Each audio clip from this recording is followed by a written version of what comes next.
Hello, good morning, everyone. How are we doing today so far? Excellent. Great. Good to Amazing. hear that. Awesome. And for everybody joining, we already have quite a few participants so far. I'm Sarah Horowitz. I handle all things marketing at SQL We're super excited to have you guys on board today. We're going to wait a few minutes for everybody to show up, but we do have a lot of people showing up already, which is great. But just to kind of kick things off, and keeping in the theme of migrations and moving things from one place to another, I have a little icebreaker question for you guys, and feel free to answer in the chat as well for everybody attending this. What is your dream travel destination? We can go around the room. Oh man, Japan. Ooh, that's a good one. Big sushi fan? Yeah, I just love Japan. It's so cool. Yeah, especially in springtime with the cherry blossoms. Love that I could answer. go any time of year. Yeah, that's a really good one. What about you, Saham? For me, it's Italy. I've been to Tuscany once, and Rome and Venice, and good food, good wine, good ice cream, gelato. Yeah, that's what I hear. I still haven't made my way over to Italy. I was supposed to go back in 2020, but of course that didn't happen. Yeah. So still trying to get over there. What about you, Hazal? I would absolutely say the same like Jared, because I'm really curious about the technology Japan has, because I watched some YouTube videos from the travelers. It took really my attention about those capsule hotels and robot receptionists at the hotels, receptionist desk. It was really exciting, you know. Their technology is really interesting and taking my attention a lot. I would like to go to Japan. Yeah, that really is a good option. And if you guys want to answer in the chat, maybe we'll find our first destination for a SQL DBM conference in years to come, perhaps. All right, Anna says Greece. That's a really good one. I would love to go to Greece just to sit there and eat baklava for a week straight. I think that sounds amazing. But I can also really get behind Saham's choice, Tuscany. I mean, that sounds amazing, just to go to a villa and drink wine, hang out in the sun. And TY is here. Hey, TY. All right. We have quite a few people who have already joined. So I say let's go ahead and get started, kick things off. For everybody who just joined, welcome to our masterclass all about migrating to Databricks. And good morning to everybody. I'm gonna kind of go around the room, introduce everybody, and then we will kick things off. So first we have Hazal. She is from SQL DBM. She's our resident data modeling expert. We have Jared Hillen from BladeBridge, and we have Saham Bhatt from Databricks. So we're really excited to kick things off. Saham is going to start for us, and we're super excited to hear what he has to say coming from Databricks. All right, let me share my screen and let's get started.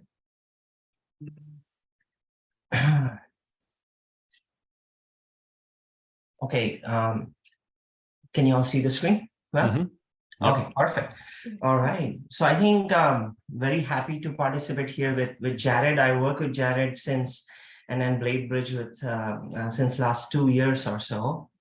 So very excited about this conversation, and SQL DBM is one of our newest partners, and they are awesome in data modeling. So even I myself, it's a new integration, so I'm myself very eager to see the demo of SQL DBM with Databricks.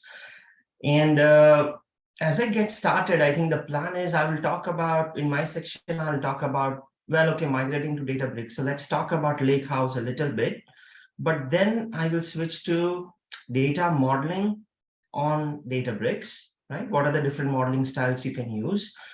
And how can SQL DBM help us with them? And then I'll hand it over to Hazal, and then with Jared, He will talk about how you can get your existing legacy EDWs or cloud EDWs migrated to Databricks. But first, let's talk about like why to even migrate, right? Why we see a lot of enterprises doing it. So let me minimize this. Okay. All right, so this is like no news. This is a data maturity curve, right?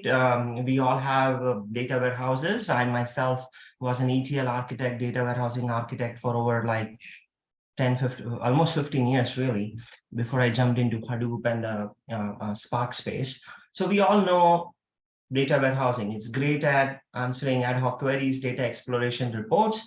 But now, since last 10 years or so, we see this trend that people want to do predictive and prescriptive analytics, real time. They want to take action in real time, such as, credit card fraud prevention and so on. So we have always seen this rise of systems that can do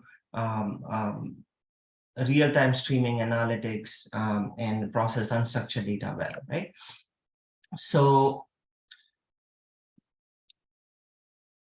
couple of key points. I did a webinar at TDWI, right, the Data Warehousing Institute, and I saw a lot of good research coming out of them. And I think the data warehousing world now kind of agrees that real-time streaming is becoming more and more important as we process IoT data. A lot of hedge funds and financial companies are doing analytics on data from weather, market, real time. We have all the social media posts. Most companies are now doing customer 360 kind of analytics program, which is beyond just reporting, right? It's like how to process data coming from social media, how to process data in emails and web clicks and so on, right? And then there is always the classic transactional records that we all know of. So real-time processing is becoming super important. Bill Inman has a very good quote on this, right? On unstructured data. 90% of the data in any company is actually unstructured. So what do? We try to provide structure to it. We just get the data from which is well formatted, and then we do reports.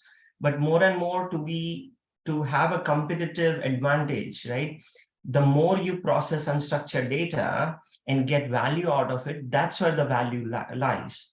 Now, a lot of time, honestly, people do ignore this a little bit. They will do a few ML AI projects. But I think now if you look at ChatGPT, right, everyone is again thinking that, oh, if I train my models on the call center logs, on customer feedback, and so on, maybe I can create a large language model that can help how, for example, customers are serviced in an organization, right? So again, this is becoming a top priority. And actually today, Databricks just announced open sourcing our LLM model, Dolly. So instead of giving your data to ChatGPT and then they getting you an answer, we saw already 3 to 4 major leaks where organizations are putting confidential information in ChatGPT. So to avoid that, train your own model. How do you do that? You need unstructured data. You can no longer just keep it in the landing zone or the raw zone. You have to figure out ways to process it, right? So we'll discuss about that. And then advanced analytics, of course. There is this artificial silo between data warehousing and ML systems, and we keep moving data from one place to another.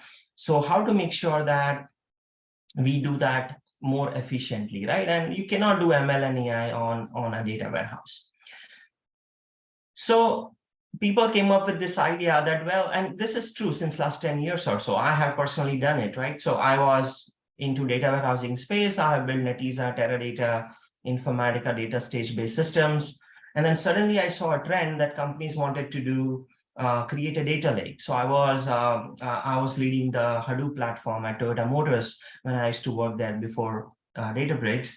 So we created a nice Hadoop-based data lake there. So why was there a rise of Hadoop in 2010s, right?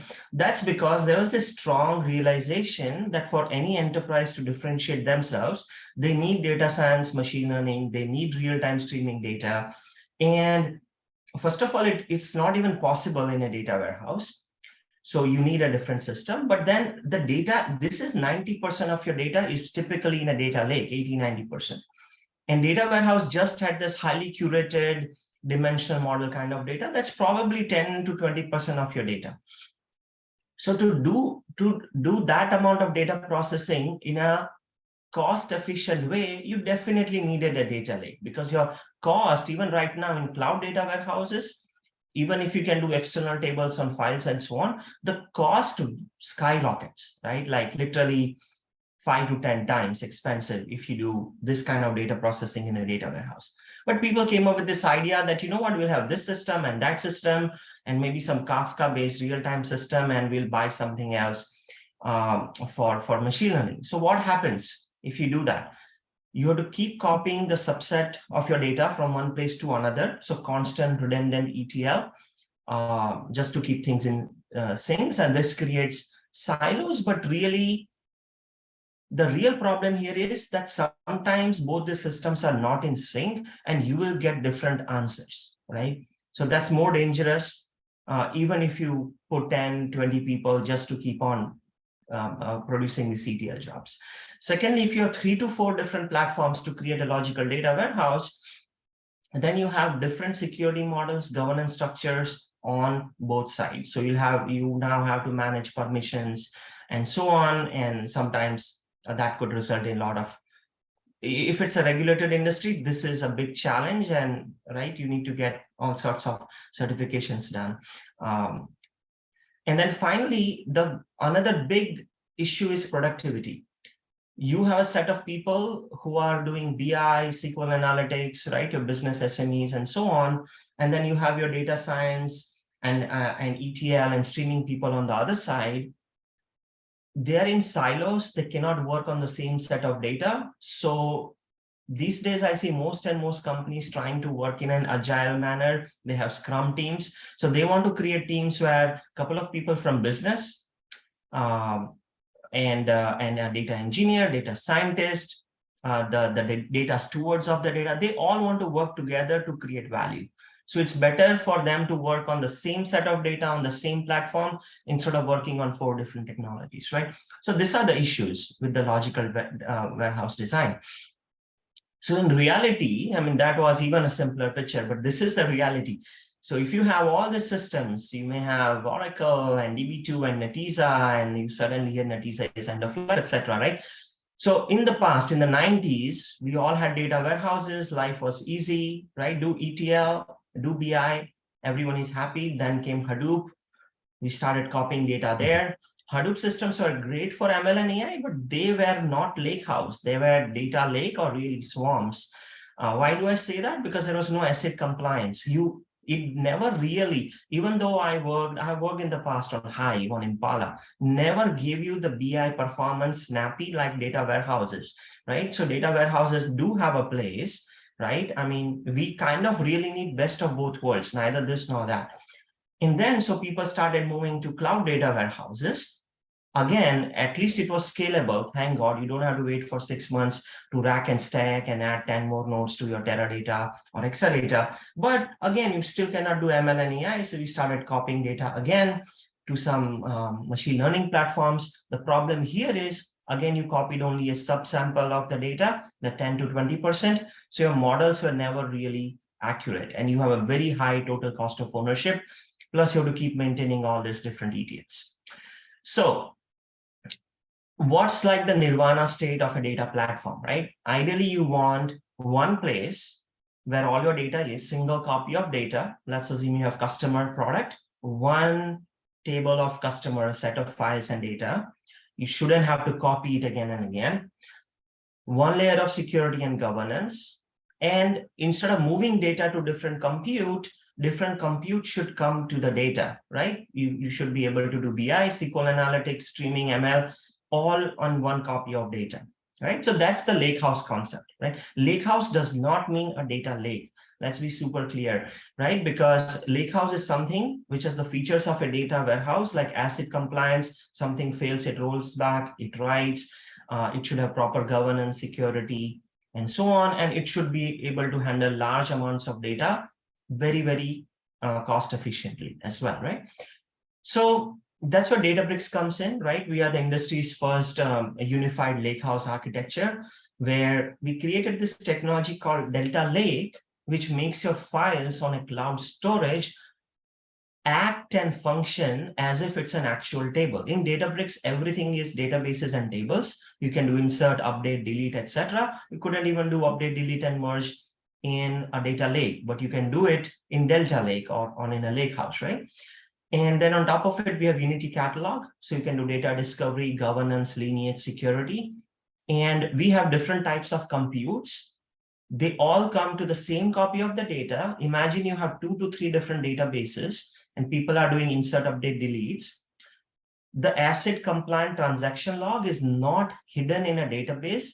It is along with the Delta Lake file format.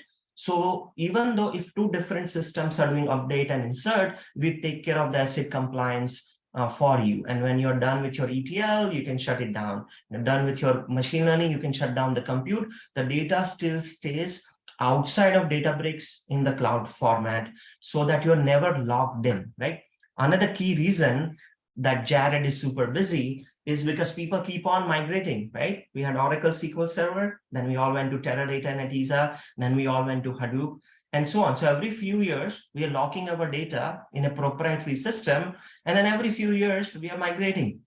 So if you do this right, you don't necessarily, you never have to migrate. Even if you don't use Databricks, let's assume you use Athena, or you want to use Athena, Presto, you want to use Synapse. They all have direct Delta Lake support. So even if you don't use Databricks, you can read the Delta Lake file format. So it's truly open from that perspective.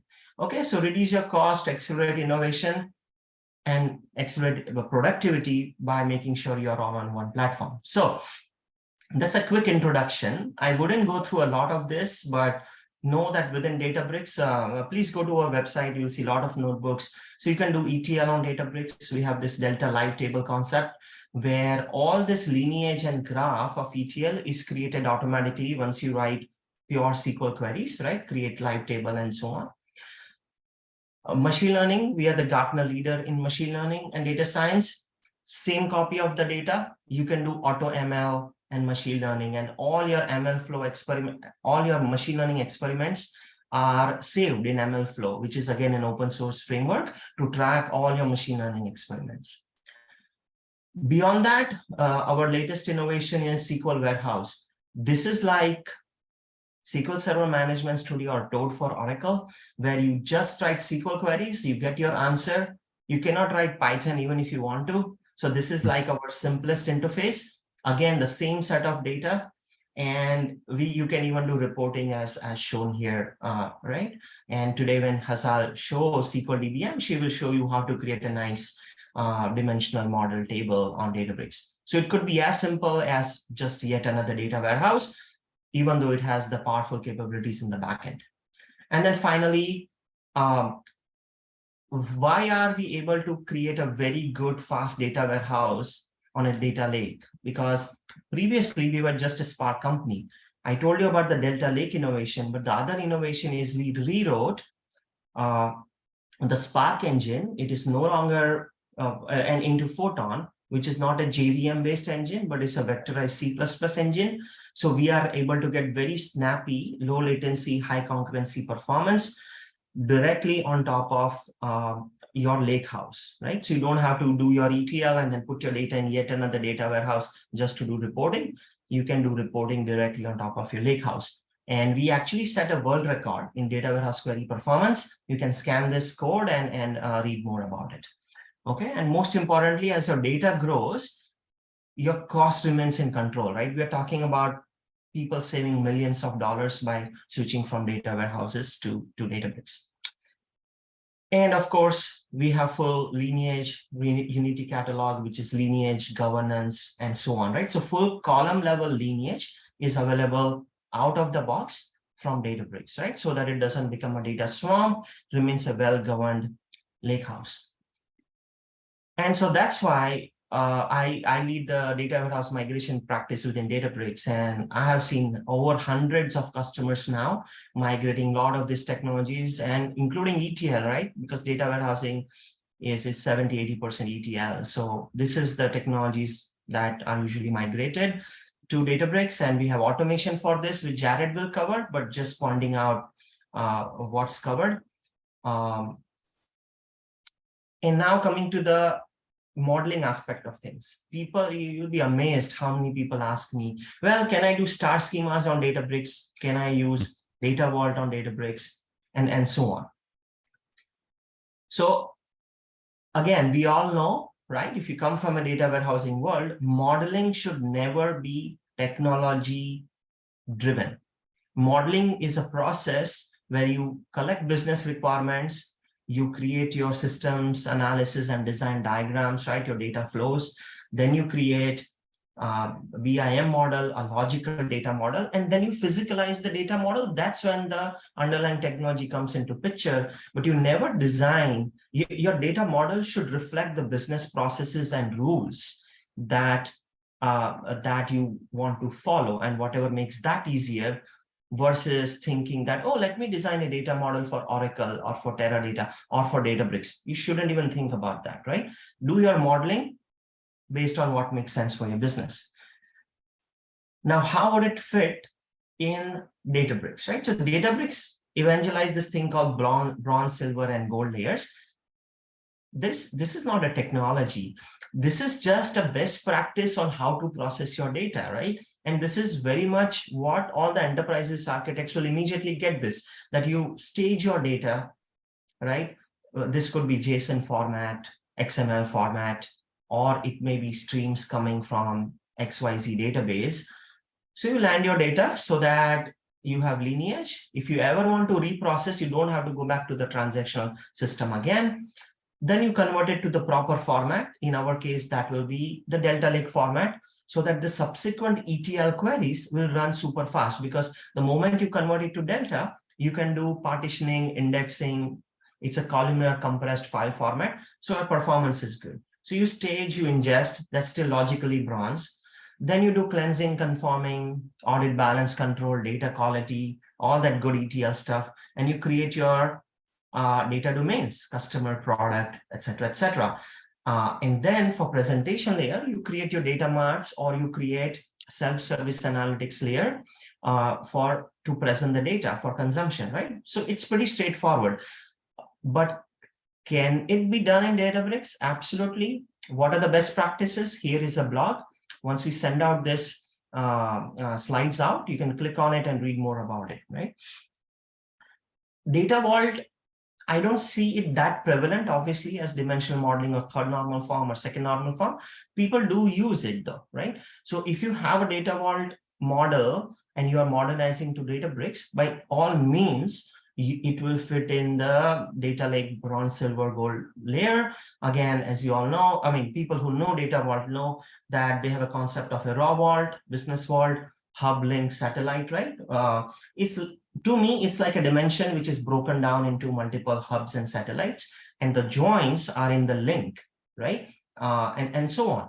So if you're using this modeling style, by all means, this is how it will fit. And to present even a data vault, you have point in time tables, right? Where you have a date filter and you present it for reporting. So that is also by all means possible. Certain best practices are different, like in Databricks, you don't over partition the table and so on. So they are again all in this blog here. And then now there's this new trend, data mesh, right? What's a data mesh? So data mesh is not even a modeling style. It's a data organizing principle. And the whole idea is create data domains and enable self-service analytics. Let the SMEs handle the models within a product domain, customer domain, and so on. And as you bring in more and more data, in this example, as clickstream data comes in, you can create a separate domain. But by all means, it's about customer clicking. So you'll have to create that semantically consistent a layer to join some of the customer domain tables with the clickstream domain, right? Create the one-to-many relationships and so on. And it may result in a derived data product called customer intelligence domain, for example, and so on. So it's organizing data by data domains. Again, you can read more about data mesh. I have a couple of blog links here. But Databricks natively supports this concept very well, because you can create clusters and give proper permission to the right products and have your security and governance boundaries by data domain, right? So that's also possible. These are the four key principles of a data mesh. Okay, so great. So you can do modeling in Databricks too, right? Of course, you should use all your good data governance and data modeling best practices. So how can SQL DBM help you? Let me hand it over to Hazel, but just architecturally speaking, as you design your bronze, silver, or gold, you will need SQL DBM kind of data modeling tools to obviously model your data. And that makes your ETL easy, because you can do source to target mappings well. It will make even your reporting straightforward and easy, because data modeling is the language by which we communicate that, hey, here's what we have loaded, the ETL team, reporting folks, please start consuming it, right? So that's where SQL DBM fits. And of course, once the models are done, the target models, how to get the old data into Databricks, that's where BladeBridge will come in. So with this, I hand it over to Hazel. Go ahead, Hazel. All right, thank you so much. I'm going to share my screen. By the way, it was very interesting presentation, especially just, unifying all the data teams in one tool, like data science, engineering, data analyst, and then BI comes to the stage. It's really amazing. And about the SQL DBM part that you were locating us in bronze, then silver, then gold, it's exactly how it is. Of course, you need to know how all those entities are related, because later on you want to transform your raw data to make them more meaningful and usable format for providing those information to business units. So I'm going to share my screen and I'm going to start talking. All right, my name is Hazal. I am a solution architect from SQL DBM. For those who are not familiar with our tool, let me give you a brief information first. Our tool is completely cloud-based online database modeling tool. It helps you to display and visualize entire your database landscape less than 30 seconds. It also does the other way around, that you can create your database from scratch and then forward engineer. So in today's masterclass, I will be talking about what is database modeling, why is it important for migration topics, especially if you are migrating to Databricks, and I'm going to end with a quick demo. So let's start. So I would describe the answer of this question by saying it is the way of describing your database visually. So I took some screenshots on the left side. You can see it's taken from Databricks. You will see the list of the entities, and those entities are coming from a selected schema. You will also see one DDL description, which is taken from the customer. You would see exactly the same information, which is taken from the customer here on the right side, which is taken from SQL DBM, physically and visually. Not only the customer level, you would see entire your data catalog, which is selected, right? It doesn't need to be only from one schema. You can select multiple schemas and you can tie all those objects and see how your objects are related to each other.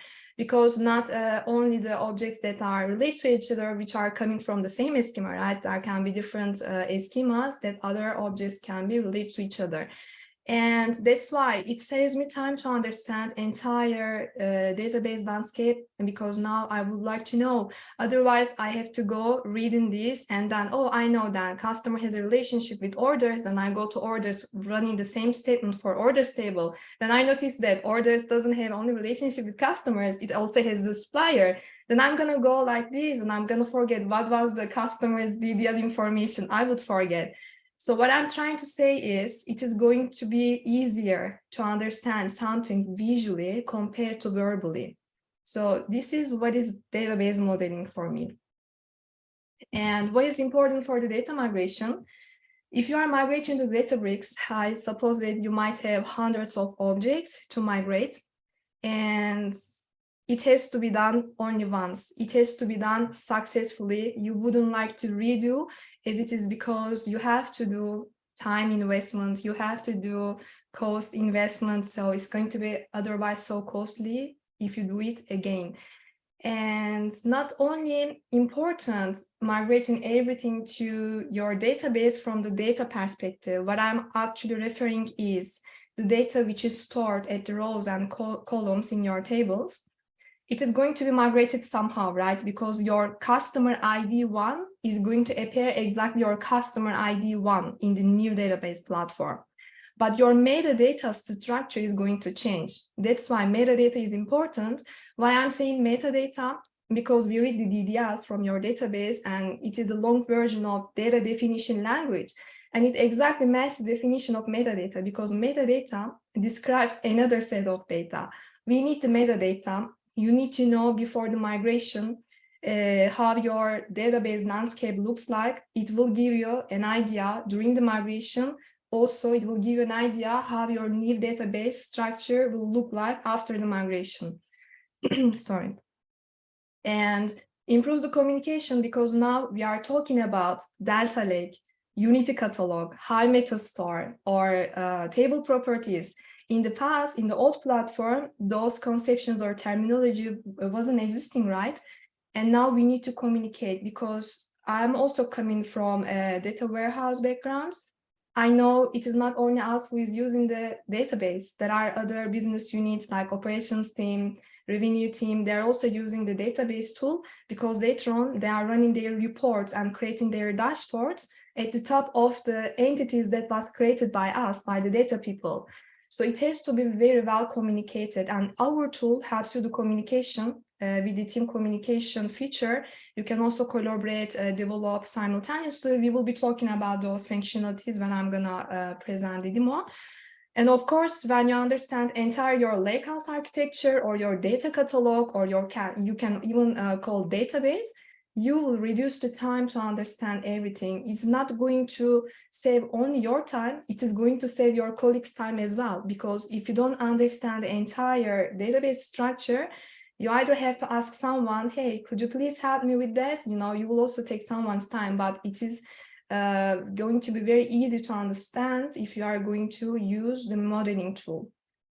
And of course, you will eliminate the redundancy. Now you understand your entire Lakehouse and database. You know how the entities are linked to each other. You know what entities are just standing alone. There are no relationship at all. And you will be able to eliminate those obsolete entities before the migration. You can detect them before the migration, and you wouldn't even migrate them to the new platform, right?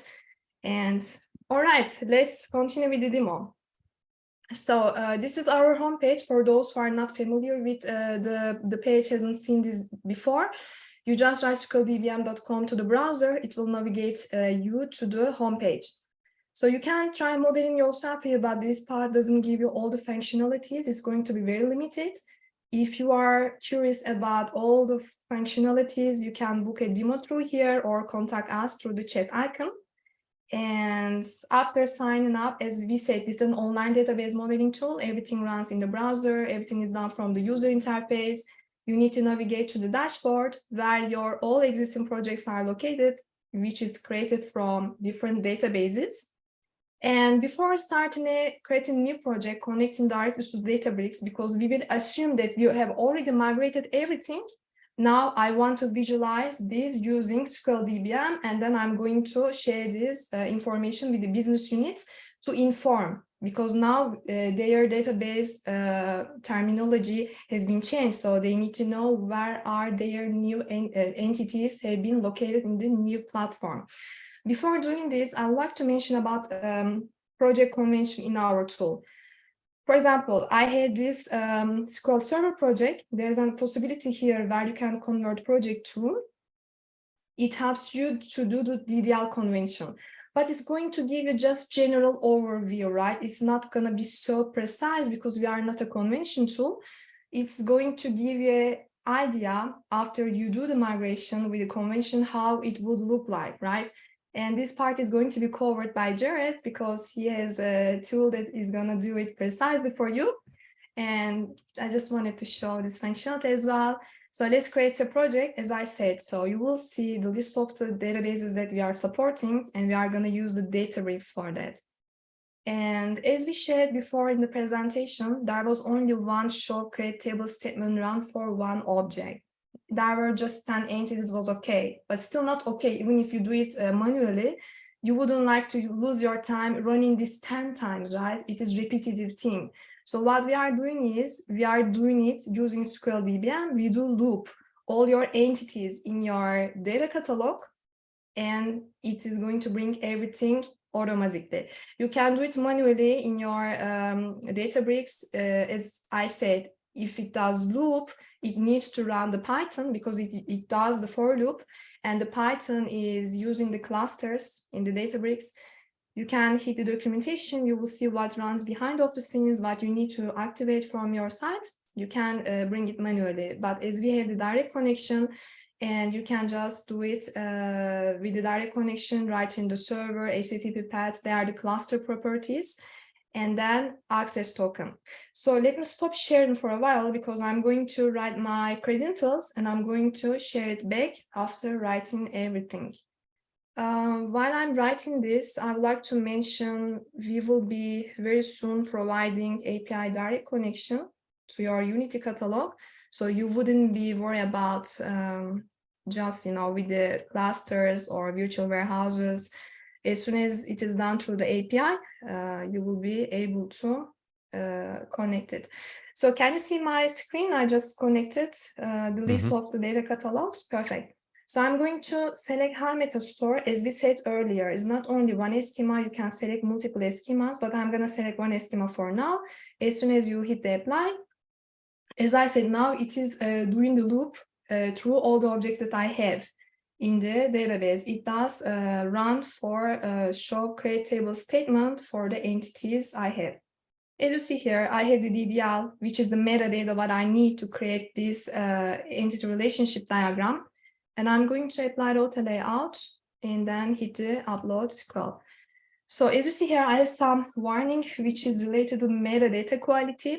If you have some duplicate script somehow, it's going to be informative thing, can be warning or error, but it is not going to block you to develop within the tool. So as you see, it's underlined the tables, the view, that the entities that I had from the database. I'm going to hit import. And I'm going to talk about suggested relationships later. That's why I'm going to ignore it for now. So as you see here, I visualize my entities. Those tables didn't have any relationship, but if you're in the Unity catalog, you might have some constraints defined before. You can already bring some relationships, but even if you didn't, don't worry, you can do it through suggested relationships. We will talk about it. But before doing this, I would like to show you this relationship. I know there's one relationship the others didn't have because those ones stable, and this is the view. I know the notation with dashed line. Also, you can click, you will see it is view. You can double click and you will see how the view creation has been done. And you see it is created through the customer table, and the tool was able to understand, create this non-identifying relationship because the view doesn't have constraints, right? That's why it's non-identifying. And through here, so I have all the entities here. What I'm going to do is navigate to suggested relationships, which is based on the patterns. By default, it comes the keywords, right? Your primary key may contain a naming convention, but you can add more or exclude a bunch of columns, can't be part of primary key. Once we define them, we are going to find it. So it's going to bring us the suggestion, the list of the tables, you can review them. And let's, for example, unselect the nation key because I know it's going to be the foreign keys, and I'm going to create the virtual keys. So now I have those keys are marked, right? I'm going to create the suggested relationships. Fine, sorry. And it's going to list me the tables and the columns that relate to each other. I can hit to create. So I have all the relationships are populated. Let's reorganize this by star layout. And as you see here, how it's easy to create the relationships. Now, maybe you would like to forward engineer to your Unity catalog. You would already have your keys are declared. And from here, let's save the project because this is the initial structure of my database, right?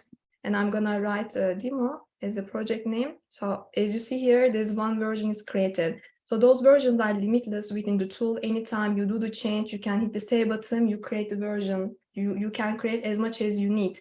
And I'm going to convert this virtual key to the physical one, just dropping above the line. It is going to be declarated in my DDL, right? Once I create the SQL, it's going to apply in the DDL.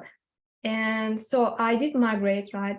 Those are all the objects that are migrated, but I would like to create more tables because now business needs more child tables for some reason. And you can just click here and now child table is created. And this table 12 creation wouldn't be written in hand. It is just by click, it will bring the create table statement with its column and the foreign key declaration itself. It's not only the way to do like this, you can also say the independent table and then drag the line and drop off. The reference line will be also populated. You can also bring one or multiple columns.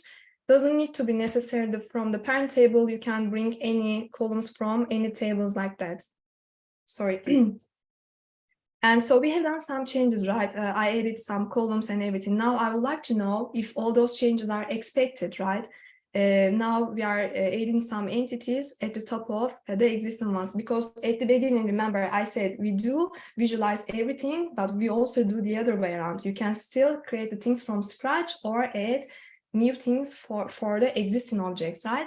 And through the compare revisions, you can compare the draft version to version 1, and you will see all the changes that are happening. If those are the changes that are expected, you can just hit the save button. It's going to create me the version 2.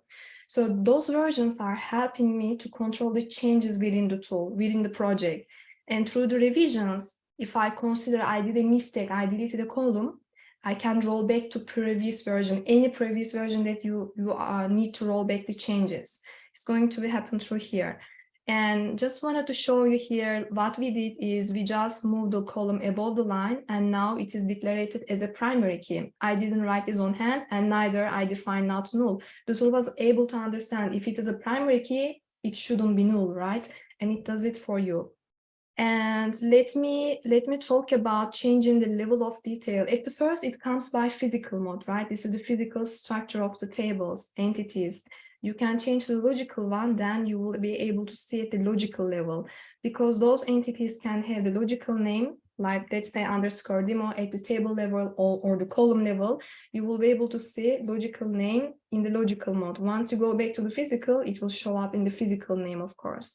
There is also possibility where you can convert the logical name to physical through here, but also it provides me the many-to-many relationship with the diamond shape. Once you select the entity, you will be able to choose is many-to-many. It's going to appear in diamond shape, right? You can also edit through here manually or physical relationship, virtual relationship. Let me change the level of detail to conceptual ones, which is going to be where actually you can collaborate with non-technical people. Conceptual modes consist of 2 parts. One of them is descriptions. You see, I have the table name and the table description as well. I don't have all the descriptions are populated, but still you can double click at your description through here, or on the right side at the table properties, you can add through here or through the database documentation, doesn't matter. And at the table mode, right? So now we see it is IDFX, but I can change notation to crossfoot. Now I can see the cardinality between the entities. It's also editable. You can go to cardinality change like 0 to many or 0 to 1, 1 to 1, 1 to many. So as I said, now I know this customer table is consumed by operations. I'm going to add someone from operations, and this person is going to be notified. You can add this person with the edit permission or just view permission. Both of them, doesn't matter, can communicate with me within the tool. I'm going to tag her name, write in something like, please review. And then this person will be notified by email. And so once he click the link, and this person will be navigate through the tool. Imagine there are so many objects here. I'm a little bit lost in the diagram, so there are a lot of communications and different things here. So you can go to the team comments and find by searching the person's name or the topic's name. Once you click, it's going to navigate you in the diagram. So very soon we will also integrate this with the Slack and team. This person will be notified by that as well. This is communication is very important, especially if you are migrating such a platform like cloud platform, like Databricks. New terminologies now, it is located in the new place, EDW as an schema, but in the old platform, for sure, it was something else, right? The data type, it appears now string, maybe in the past it was varchar. And just to make sure, right, I did migrate everything being a data person, but still I need to get the confirmation from the operations team or product team, or, you know, I just need to ask their opinion. Hey, am I missing any metadata? Is everything okay, right? I need to communicate. This is one of collaboration and communicating. Let me just switch. Before switching, let me show you about the table properties. This is Databricks special property. It is completely user-defined metadata, key value pairs. Once you click, those comes by default, right? Because it was in my DDL. But it's not only bringing them here and reading them through here, right? You can still manage through our tool. You can delete the existing one, add a new table property, or edit the existing one. You can rename the property name or add a value, like someone was mentioning about bronze, silver, gold. Maybe you can create a medallion architecture table property to define some values like bronze for your source tables, silver for your views, because where the transformation is happening. Then you can assign the gold, where is your final entities, your targets, right? Let me open an existing project because I would like to mention something interesting.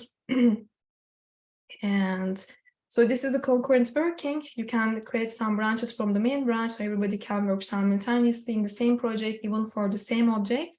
I'm going to mention about the database documentation. So we did have our DDL, and some information came through by DDL. Some information here can be seen, SQL DBM native, like just for identifying your objects. Everything works synchronized. So if I'm going to create a flag through here, this flag will be reflected to my diagram as well. So I don't need to be worried about going there and adding the flag through that, right? And I can add more information or hide some information to not be seen. You will see the physical name, logical name, table level, column level, descriptions. This is where you can add or edit some descriptions. Option here, another collaboration. You can export this to an Excel and share with all the business units who will going to fill up all the missing descriptions and upload it back, right? Because you migrated, now you want to make everything correctly. Before, you didn't worry about so much about description documentation, but now you have this opportunity to do that.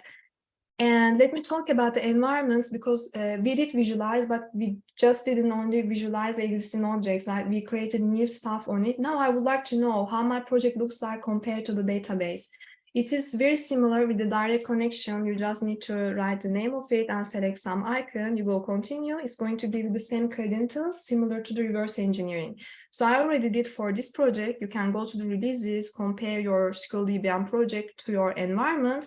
You will see the changes. It is not only reviewing, seeing the changes. You can generate an alter script. It's not going to alter directly. It is going to create the alter script that you can run it on your end or do your CI/CD process. You can flip between the options here. You can generate an alter script for your SQL DBM project. So you can alter either your database, either your SQL DBM project. You can also compare to different environments like that. So let's talk about the forward engineering. If I'm creating everything from scratch in my new database, in Databricks, I can just hit the generate SQL script, and it will give me the opportunity here to push to Git. It is not limited by GitHub. We do have other Git integrations as well. For your use case, can be GitLab, Bitbucket. Once you hit, it's going to create a branch. So this branch, you know, can be reviewed by the approval process and everything. Then you can start automate your CI/CD process. And finally, so this is great. Just a time check. We have 10 minutes, so we need to hand it over to Jared. All right.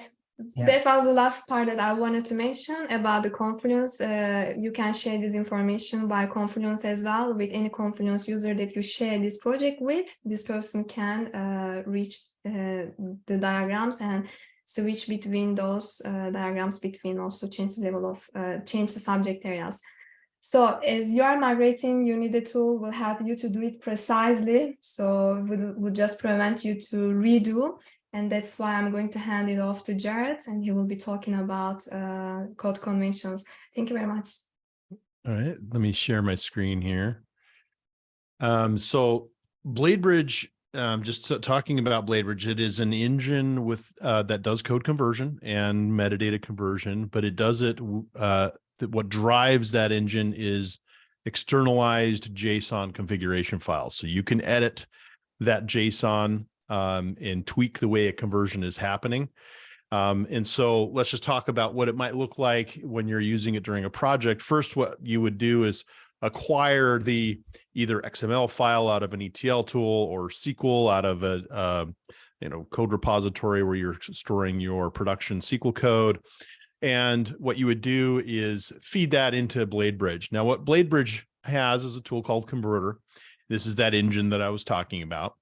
And again, you have these externalized JSON configuration files. So when you go to convert it, there is some kind of error or some kind of issue within the job, and it's a high frequency issue. If you have a high frequency error, you can adapt that JSON configuration file. So those exposed JSON configuration files are available so that you can change the way the pattern is generating the target code. So when we generate, say, Databricks PySpark or Databricks SQL, it will you can control how that is occurring, and you do that for high frequency errors. So if you have some kind of error that's seen in high frequency, you can edit globally.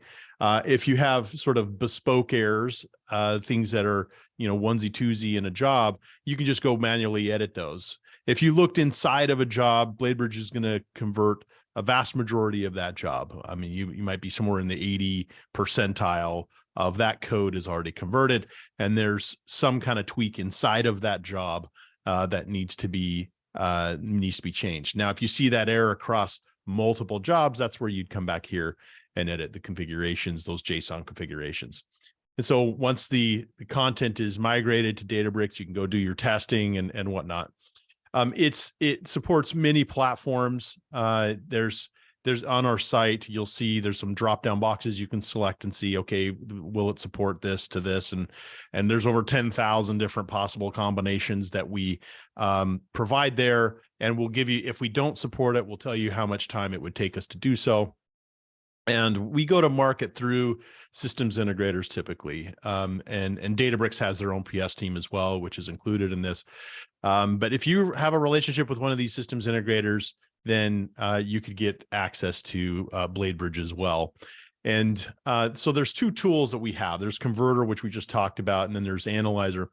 Analyzer is a command line utility that allows you to scan the legacy metadata or code to determine what the sizing of your project might be. So this will give you a window into the level of effort that you need to go about for doing a code conversion project. And in order to get that to happen, you'll need to export the content out first, and then it'll generate this Excel spreadsheet with about 20 tabs of information about your specific environment. And it'll produce at a high level, it'll produce a count of low, medium, complex, and very complex aggregations in terms of the jobs that it found. So it'll actually categorize the jobs based on some documented algorithms that we provide.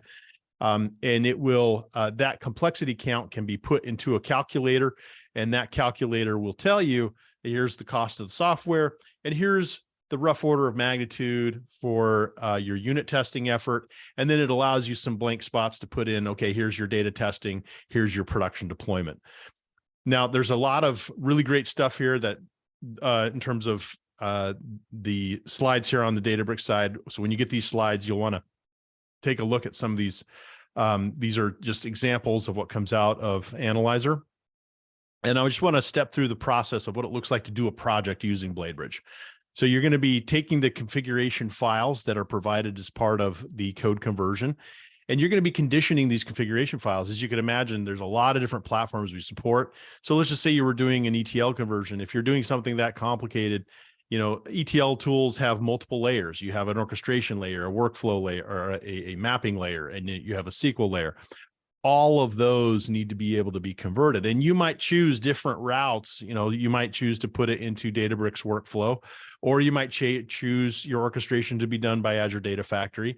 Your transformation layer would be Databricks PySpark.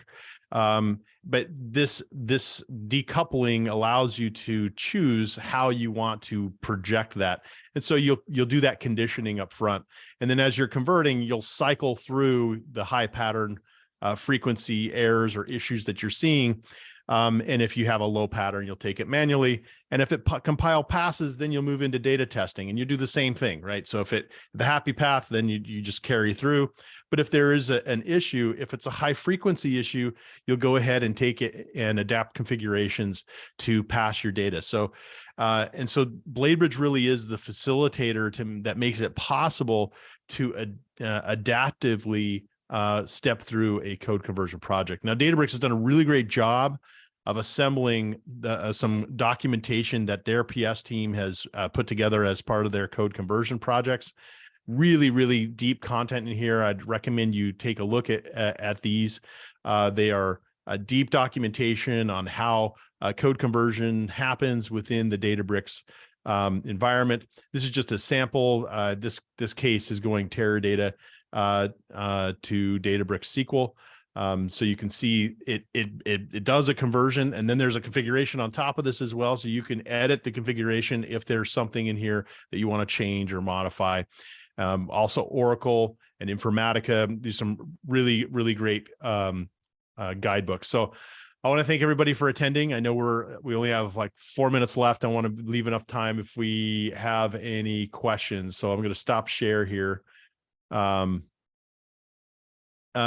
So do we have any questions that people want to ask in chat, and we'll take it, we'll take them live? We have quite a few questions. Where should we start?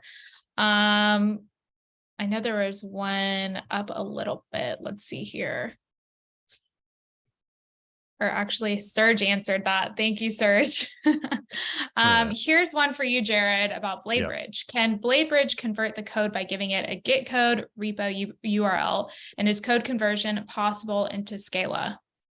Into Scala, yeah. So the GitHub is just basically a repository of your jobs. Essentially, we just need a folder path.